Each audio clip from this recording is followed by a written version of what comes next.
Hello' নমস্কাৰ সকলোকে ভোগালী বিহুৰ শুভেচ্ছা জনাইছোঁ।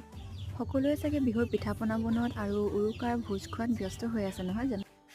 এতিয়ালৈকে যদি ভিডিঅ'টো চাই আছে তেনেহ'লেতো গম পাইছে আমিও বিহুৰ পিঠা পনাৰ যোগাৰ কৰি আছোঁ। মাঘৰ বিহুত মানুহৰ মনবোৰ এনেও ভোগালী হৈ থাকে আৰু মই তাতে পিঠাবোৰত অকণমান বিটৰ ৰস মিক্স কৰি আৰু অলপ ৰঙীন কৰি দিছোঁ। এয়া দেখিছে তিলৰ লাড়ু বনাবলৈ লৈছোঁ। আগতে পিছে মই তিলৰ লাড়ু হওক বা তিলৰ পিঠা খাই খুব বেয়া পাইছিলোঁ, কিন্তু এতিয়া সেয়াই খাই ভাল পাওঁ। এইবাৰ পিছে বিহুত মই ঘৰ আহি পোৱা দেৰিয়ে হ'ল, সেইবাবে মায়ে সান্দহ, কোমল চাউল এইবিলাক নিজেই তৈয়াৰ কৰিলে। তিলৰ লাড়ুকেইটা হৈ যোৱাৰ পাছত ইয়াৰ ইডলি বনাবৰ কাৰণে দুটা বেটাৰ লৈছোঁ। এটাত বিটৰ ৰস মিক্স কৰিছোঁ, তাৰ কালাৰটো অকণমান এনেকুৱা হৈ গৈছে।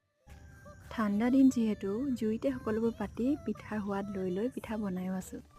আপোনালোক সকলোলৈকে বিহুৰ পুনৰবাৰ শুভেচ্ছা জনাই আজিৰ মিনি ভ্লগটো ইয়াতে সামৰিছোঁ। Bye bye.